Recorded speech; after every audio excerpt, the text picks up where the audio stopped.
ஒரு 2 வருஷத்துக்கு முன்னாடி ஒட்டுமொத்த தமிழ்நாடையுமே உழுக்குன ஒரு சம்பவங்க. சென்னையில் ஒரு 20 வயசான பொண்ணு காலேஜ் தான் போயிட்டுருக்காங்க. அவங்க பரங்கிமலை ரயில்வே ஸ்டேஷனுக்கு போகிறாங்க.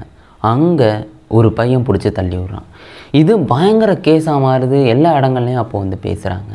2 வருஷ நீதிமன்ற விசாரணைக்கு அப்புறம் அவன் தப்பு பண்ணியிருக்கான், அவனுக்கு மரண தண்டனை தான் கரெக்டு அப்படின்னு இப்போ மரண தண்டனை கொடுத்துருந்துருக்காங்க. என்ன நடந்திருக்கு? 2 வருஷத்துக்கு முன்னாடி நீங்கள் இதை கேள்விப்பட்டிருந்துருக்கலாம். பட் அது கேள்விப்படாமல் கூட இருந்திருக்கலாம். ஏன்னா எல்லாருக்கும் தெரியணுங்கிற அவசியம் கிடையாதுல்ல. நம்ம இந்த வீடியோவில் இப்போ ஏன் மரண தண்டனை கொடுத்துருக்காங்க, அவன் அப்படி என்ன தப்பு பண்ணான், 2 வருஷத்துக்கு முன்னாடி அவங்க ஃபேமிலிக்கெல்லாம் என்ன நடந்துச்சு, எல்லாத்த பற்றியும் இந்த வீடியோவில் பார்க்க போகிறோம். எல்லாருக்கும் வணக்கம், நான் தான் பாலாஜி பேசுகிறேன். சரி வாங்க அந்த ஃபஸ்ட்லேருந்தே பார்க்க ஆரம்பிச்சிருவோம். 2024 கடைசி வீடியோ இதுதான். ஒரு 2 வருஷத்துக்கு முன்னாடி பார்த்துட்டிங்கன்னா சென்னை போலீஸ் குவார்ட்டர்ஸில் 2 குடும்பம் சந்தோஷமாக இருந்துகிட்டு இருக்காங்க. ஒரு குடும்பத்தில் பார்த்துட்டிங்கன்னா அப்பா அம்மா அப்புறம் 3 சகோதரிகள் இருக்காங்க. ரொம்ப சந்தோஷமாக இருந்துக்கிட்டு இருக்காங்க. அதில் இறந்து போன ஒரு பொண்ணு சத்யபிரியா அப்படின்னு சொல்லப்படுறது 20 வயசு அப்பாவது. அந்த பொண்ணு ரொம்ப நல்லபடியாக படிச்சுக்கிட்டு இருக்குது. அதோட வாழ்க்கை நல்லபடியாக போயிட்டுருக்கு. அப்புறம் அப்போ வந்து ஒரு 17 வயசு பொண்ணு, 2 வயசு பொண்ணு அப்படின்னு 3 பேர் அந்த குடும்பத்தில் சந்தோஷமாக இருக்காங்க. இதே இன்னொரு பக்கம் பார்த்துட்டோம் அப்படின்னா சதீஷுங்கிற ஒரு 23 வயசு பையன், அவன் அப்புறம் அவங்க அப்பா அம்மா அவங்க வந்து அதே போலீஸ் குவார்ட்டர்ஸில் வாழ்ந்துக்கிட்டு இருக்காங்க. 2 குடும்பமும் நல்லபடியாக இருக்குது, எந்த பிரச்சனையும் கிடையாது. ஆனால் இந்த சதீஷுங்கிறவன் வந்து 8வது வரை தான் படிச்சிருக்கான். அதுக்கப்புறம் வந்து படிக்கலாம் இல்லை, இப்படி அவன் வாழ்க்கை வந்து போயிட்டுருக்கு. இப்படி 2 குடும்பம் நல்லபடியாக இருக்கா? இந்த பொண்ணோட அப்பாவும் வந்து போலீஸாக ரிட்டையர்ட் ஆகிட்டாங்க. இந்த பொண்ணோட அம்மா வந்து சப் இன்ஸ்பெக்டராக வந்து இருந்துருக்காங்க. இதே பையனை பார்த்துட்டோன்னா அவங்க அப்பா வந்து போலீஸ் வந்திருக்காங்க. 2 பக்கமும் வந்து போலீஸ் குடும்பமாக இருக்குதா. வாழ்க்கையெல்லாம் நல்லபடியாக போகுது. இந்த பொண்ணும் நல்லபடியாக படிச்சுக்கிட்டு இருக்குது. அந்த சதீஷும் இந்த சத்யபிரியாவும் வந்து ஒரு கட்டத்தில் வந்து லவ் பண்ணுறாங்க. இப்படிலாம் நல்லபடியாக போயிட்டுருக்கு. லவ்வெல்லாம் 2 பேரும் பண்ணிக்கிட்டு இருக்காங்க. பட் அந்த சதீஷோட கேரக்டர் ஒரு கட்டத்தில் வந்து பிடிக்கல இந்த பொண்ணுக்கு. சரி இனிமே இதெல்லாம் வேணாம், நம்ம லவ் பண்ண வேணாம் அப்படின்னு அந்த சத்யபிரியா வந்து இவங்கள்ட்ட சொல்கிறாங்க. பட் இந்த சதீஷுக்கு வந்து பிடிக்கவே இல்லை. நீ கட்டிக்கிட்டால் என்ன தான் கட்டிக்கணும் அப்படின்ட்டு வந்து அவங்க வந்து விடாப்படியாக இருந்துக்கிட்டு இருக்காங்க. அடிக்கடி வந்து நீ என்னோட பேசணும், என்னை லவ் பண்ணணும் அப்படின்னு சொல்லிக்கிட்டு இருக்காங்க. இப்படியே நாட்கள் வந்து போய்கிட்டே இருக்குதுங்க. அந்த பையன் வந்து டார்ச்சர் வந்து பண்ணிக்கிட்டே இருக்காப்புல. இப்படி போய்கிட்டு இருக்கும்போது இங்கே பொண்ணு வீட்டில் வந்து இந்த பொண்ணுக்கு வந்து மாப்பிள்ளை தேட ஆரம்பிச்சிட்டாங்க. ஏன்னா 20 வயசு ஆகிட்டு, செகண்ட் இயர் படிக்குது, அடுத்து 3rd இயர். அதனால் சரி மாப்பிள்ளை பார்த்து கல்யாணம் பண்ணுவோம் அப்படின்ட்டு மாப்பிள்ளையை தேட ஆரம்பிக்கிறாங்க. மாப்பிள்ளையும் வந்து முடிவாயிடுதா. அப்போ தான் இந்த சதீஷ் வந்து ரொம்ப அதிகமாக டார்ச்சர் பண்ண ஆரம்பிக்கிறான். என்னை வந்து நீ லவ் பண்ணியே ஆகணும் அப்படின்னு பின்னாடியே போகிறது. அந்த பொண்ணு எங்கெங்கே எப்படிலாம் காலேஜுக்கு போகுமோ அப்படியே இவனும் பின்னாடியே போயிட்டுருக்குறது. இப்படி போயிட்டுருக்கானா இவனும். அது ஒரு நாள் 2 நாள் இல்லைங்க, அவன் பாட்டுக்கு போயிட்டே இருக்கான். இந்த பொண்ணு பரங்கிமலை ரயில்வே ஸ்டேஷனில் வந்து போய் ட்ரெயின் ஏறி காலேஜுக்கு வந்து போகும். இவனும் வந்து பின்னாடியே போகிறதுனால இந்த பொண்ணு என்ன பண்ணுங்கிற டெய்லி ரொட்டீன் வந்து இவனுக்கு வந்து தெரியும். இப்படி போயிட்டே இருக்குங்க நாட்கள். அப்போ தான் அவன் முடிவு பண்ணுறான், சரி இந்த பொண்ணு நம்மளுக்கு கிடைக்க போகிறது கிடையாது, நம்ம இந்த பொண்ணை ஏன் கொண்டுடக்கூடாது அப்படின்னு முடிவு பண்ணுறான். இவன் வந்து ஸ்கெட்சு போடுறான். கிட்டத்தட்ட இந்த பொண்ணு அக்டோபர் 13, 2022 அன்னைக்கு பரங்கிமலை ரயில்வே ஸ்டேஷனுக்கு வருது. அது எப்பவும் போல் காலேஜ் போகிறதுக்கு வருது. இவன் இன்னொரு கொலை பண்ணுற மோட்டிவோடு வந்துக்கிட்டு இருக்கான். இங்கே வந்து பேசுகிறான். இது மாதிரி அங்கே வந்து ஒரு கான்வர்சேஷன் வந்து நடந்துக்கிட்டு இருக்கு. அப்போ வந்து அந்த பொண்ணு தான் முடியாதுங்கிற ஒரு டோனில் தானே வந்து இருந்துக்கிட்டு இருக்கு. அந்த நேரம் ஒரு ட்ரெயின் வந்து வருது. அது தாம்பரம் நோக்கி போகிறது, ஒரு எலக்ட்ரிக் ட்ரெயின். இவன் பேசிக்கிட்டு இருந்தவன் காண்டாயி அப்படி எத்தி விடுறான். இந்த பொண்ணு அந்த ட்ரெயினில் போய் மோதுது. ரத்தம் கூட அவன் மேலே தெரிக்குது இந்த சட்டையில். அந்த பொண்ணு அங்கேயே இறந்து போகுது, ஸ்பாட் அவுட் ஆகுது. இந்த ட்ரெயின் போனதுக்கப்புறம் அவன் கன்ஃபார்ம் பண்ணிட்டு தான் போனதாகவும் சொல்லப்படுதுங்க.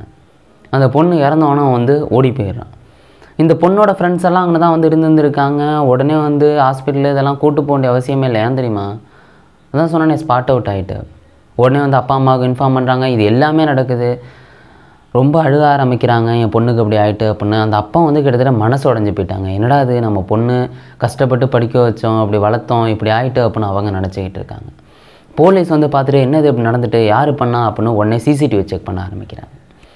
சிசிடிவியில் பார்த்தா ஒருத்தன் தள்ளி வர்றது வந்து தெரியுது. உடனே தடயவியல் நிபுணர்கள் வந்து அங்கே வந்து செக் பண்ணுறாங்க, ஏதாவது அங்கே இருக்குதா அப்படின்னு வந்து செக் பண்ணுறாங்க. இது எல்லாமே நடந்துக்கிட்டு இருக்குது. ஒரு சில தனிப்படைகள் அமைச்சு உடனே தேட ஆரம்பிக்கிறாங்க. இப்படி தேடிக்கிட்டு இருக்காங்களா, அடுத்த நாளே அவனை வந்து கைது பண்ணுறாங்க. இவன் தான் கொலை பண்ணியிருக்கான் அப்படின்னு, அந்த சதீஷை. ஆனால் சோகம் என்னென்னா, அந்த பொண்ணோட அப்பா வந்து இதை தாங்க முடியாமல் விஷம் குடித்து தானே வந்து இறந்து போகிறாங்க. இது முடிஞ்சு இந்த சம்பவம் நடக்குதில்ல, இது முடிஞ்சு 3 மாதத்தில் அவங்களோட அம்மாவும் கேன்சரால் இறந்து போகிறாங்க. கிட்டத்தட்ட யோசிச்சு பாருங்களேன், அந்த சம்பவம் நடந்த 3 மாதத்துக்குள்ளே அந்த ஃபேமிலியில் 3 பேர் காணும், அதாவது இறந்து போகிறாங்க. அப்பா, அம்மா, அப்புறம் இந்த 20 வயசு பொண்ணு. இப்போ இருக்கிறது அந்த 17 வயசு பொண்ணு, 2 வயசு பொண்ணு, 2 பேர் தான் இருக்காங்க. அதுக்கப்புறம் எங்கடா வாழ்கிறதுங்கும்போது அவங்க மாமா வீட்டில் 2 பேரும் வாழ்ந்துக்கிட்டு இருக்காங்க. இங்கே இந்த இவனை கைது பண்ணுறாங்கல்ல, இவன்கிட்ட வந்து விசாரிக்கிறாங்க. நீ என்ன பண்ண, எதனால் தள்ளி விட்ட அப்படின்னு கேட்குறாங்க. அவன் வந்து நடந்த எல்லா விஷயத்தையும் சொல்கிறான். எப்பா இதான் நான் வந்து எனக்கு வந்து பிடிக்கவே இல்லை, எனக்கு கிடைக்காத பொருள் வேறு யாருக்கும் கிடைக்கக்கூடாது அப்படின்ட்டு அதுக்காக தான் கொலை பண்ண அப்படின்னா ஒத்துக்கிறான். இதுக்கு தான் கொலை பண்ண, இப்படி பிளான் பண்ண அப்படின்னா அவனே வந்து ஒத்துக்கிறான். சரி உடனே வந்து தீர்ப்பு கொடுக்கலாம்ல, ஆனால் உடனே வந்து தீர்ப்பெல்லாம் கொடுக்கல. ஏன்னா இவன் தான் தப்பு பண்ணியிருக்கானாங்கிறத கன்ஃபார்ம் பண்ணணும்ல. இந்த கேஸு சிபிசிஐடிக்கு மாறுது. இவன் மட்டும்தான் தப்பு பண்ணியிருக்கானா, வேறு யாராவது தப்பு பண்ணியிருக்காங்களா அப்படிங்கிறதுக்காக சிபிசிஐடி உள்ளே பூந்து பயங்கரமாக விசாரிக்க ஆரம்பிக்கிறாங்க. முதல்ல அங்கே தடை விண்ணப்பர்கள்லாம் வந்து செக் பண்ணாங்கல்ல, அங்கே யார் யார் வந்து இருந்தாங்க அந்த நேரத்தில், இவங்களோட ஃப்ரெண்ட்ஸ் எல்லாம் யார் இருந்தாங்க, எல்லார்ட்டையும் வந்து விசாரிக்கிறாங்க. கிட்டத்தட்ட 70 பேருக்கு நெருக்கமாக விசாரிக்கிறாங்க. இந்த பொண்ணு இறந்ததில்ல, அந்த பொண்ணோட ஃப்ரெண்டு தரணியும் என்னமோங்க, அவங்க வந்து ரொம்ப முக்கியமான சாட்சியாக இருக்காங்க. அவங்க சொல்கிறாங்க, சில நாளாகவே வந்து டார்ச்சர் பண்ணிக்கிட்டு இருந்தான், இப்போ கடைசியாக வந்து தள்ளி விட்டுட்டு போயிட்டான் அப்படின்னு பல விஷயங்களே அந்த தரணிங்கிற லேடி வந்து சொல்கிறாங்க. அந்த தரணிக்கிட்ட குறுக்கு விசாரணையும் நடக்குது. ஏன்னா அந்த லேடி போய் சொல்கிறாங்களா அப்படின்ட்டு பல விஷயங்களில் அந்த குறுக்கு விசாரணை நடக்குது. அவங்க முக்கியமான சாட்சியாக இருக்காங்க. இன்னும் 70 பேர்கிட்ட வந்து விசாரிக்கிறாங்களா. கடைசியாக சிபிசிஐடி எல்லா விசாரணையும் முடிச்சுட்டு இந்த சதீஷ் இருக்கான்ல, அவனோட போட்டிருந்த சட்டையில் வந்து ரத்தக்கரையெல்லாம் இருந்திருக்கு. எல்லாத்த வச்சு இவன் தான் கண்டிப்பாக கொலை பண்ணியிருந்திருக்கான், இதுக்கு பின்னாடி வேறு யாரும் கிடையாது அப்படின்னு சிபிசிஐடி முடிவு பண்ணுறாங்க. இவ்வளோ சாட்சியங்கள், இவ்வளோ ஆதாரங்களை வச்சுக்கிட்டு சிசிடிவி ஆதாரங்கள் முதற்கொண்டு, அது மட்டும் இல்லாமல் செல்ஃபோன் இவன் பேசுனது இது முதற்கொண்டு எல்லா ஆதாரங்களையும் நீதிமன்றத்தில் கொண்டு சப்மிட் பண்ணுறாங்க. அங்கே விசாரணை போகுது. 2022 இந்த சம்பவம் நடக்குதுங்க. 2 வருஷமாக இந்த கேஸ் வந்து ஓடிக்கிட்டே இருக்குது. கடைசியாக அந்த 2 வருஷம் ஓடினதில் நீதிபதிகள் வந்து இதெல்லாம் கேட்டுட்டு, சரி இவன் தப்பு பண்ணியிருக்கான், இவனுக்கு தண்டனை கொடுத்தே ஆகணும் அப்படின்னு சொல்கிறாங்க. நாங்கள் வந்து இன்னொரு 3 நாளில் வந்து இவனுக்கு என்ன தண்டனை கொடுக்கலாம் அப்படின்னு சொல்கிறோம், இவன் குற்றவாளி தான், ஆனால் 3 நாள் கழித்து இவனுக்கு தீர்ப்பு கொடுக்குறோம் அப்படின்னு சொல்கிறாங்க. கடைசியாக நேற்றைக்கு, அதாவது டிசம்பர் 30, 2024 அன்னைக்கு தீர்ப்பு கொடுக்குறாங்க. மரண தண்டனை தான் இவனுக்கு வந்து சரி அப்படின்னு. அதை தாண்டி இவனுக்கு 25,000 ஃபைனு ஒன்று, அப்புறம் இன்னொரு இதை சொல்லி 10,000, ஒட்டுமொத்தமாக 35,000 ஃபைனு. அதில் 25,000 இந்த ஃபேமிலிக்கு கொடுக்கணும், அதாவது தங்கச்சி 2 பேர் இருக்காங்கள்ல அவங்களுக்கு கொடுக்கணும் அப்படின்னு சொல்லியிருக்காங்க. இவன் வந்து 3 வருஷம் சிறை தண்டனை அனுபவிக்கணும், அதுக்கப்புறம் தான் தூக்கு தண்டனை போடணும் அப்படின்னு நீதிபதிகள் சொல்லியிருக்காங்க. பட் அந்த தூக்கு தண்டனை எப்படி கணக்கு பண்ணுவாங்க, அந்த 3 வருஷம் சிறை தண்டனை எப்படி கணக்கு பண்ணுவாங்கன்னு தெரியல. ஏன்னா ஏற்கனவே 2 வருஷம் சிறையில் இருந்திருக்கான், இன்னும் 1 வருஷம் போட்டு 3 வருஷமாக அப்படி கணக்கு பண்ணுவாங்களா, இல்லாட்டி இதுலேருந்து 3 வருஷம் கணக்கு பண்ணுவாங்களா அப்படின்னு தெரியல. ஏன்னா தூக்கு தண்டனை கொடுத்துட்டாங்க, அதை உடனே நிறைவேற்ற வேண்டியதானே. பட் அதை அப்படி உடனே பண்ணிட மாட்டாங்க. ஏன்னா உயர்நீதிமன்றம் கன்ஃபார்ம் ஆகி அதுக்கப்புறம் தான் வந்து தூக்கு தண்டனையை நிறைவேற்றுவாங்க. இவனுக்கு இன்னொரு வாய்ப்பும் இருக்குது. உடனே உயர்நீதிமன்றத்துக்கு போய் மனுவை போட்டு இந்த கேஸை வந்து ஆயுள் தண்டனையாக வந்து மாற்றலாம். அப்படி இங்கே உயர்நீதிமன்றமும் கன்ஃபார்ம் பண்ணிட்டுனா உச்சநீதிமன்றத்துக்கு போகலாம். உச்சநீதிமன்ற தூக்கு தண்டனை கன்ஃபார்ம் பண்ணிட்டு பண்ணுவீங்களேன், தூக்கு தண்டனை போட்டுருவாங்க. இன்கேஸ் அவங்க ஆயுள் தண்டனையை குறைக்கலாம் அப்படின்னு சஜஸ்ட் பண்ணாங்கன்னா ஆயுள் தண்டனை தான். பட் இதில் ஒரு இன்ட்ரெஸ்டிங்கான விஷயம் என்னென்னா, உச்சநீதிமன்ற தூக்கு தண்டனை கன்ஃபார்ம் பண்ணதுக்கு அப்புறமும் இன்னொரு ஆப்ஷன் இருக்குது. ஜனாதிபதிக்கு கருணை மனு போடலாம். அவங்க நினச்சா இந்த தூக்கு தண்டனை வந்து நிறுத்தலாம். இப்படி ஒரு விஷயமும் வந்து இருக்குதுங்க. உடனே தூக்கு தண்டனை நிறைவேற்ற போகிறாங்களா அப்படின்னு கேட்டிங்கன்னா அதுதான் கிடையாது. ஏன்னா ஏற்கனவே வந்து இப்போ 3 வருஷம் சட்ட தண்டனை சொல்லியிருக்காங்களே, அதெல்லாம் என்ன நடக்க போகுதுங்கிறத பொறுத்து இருந்து தான் பார்க்கணும். இப்போதைக்கு வந்து இதுதாங்க நிலவரம். இதை பற்றி என்ன சொல்கிறது அப்படின்னு வந்து தெரியலைங்க.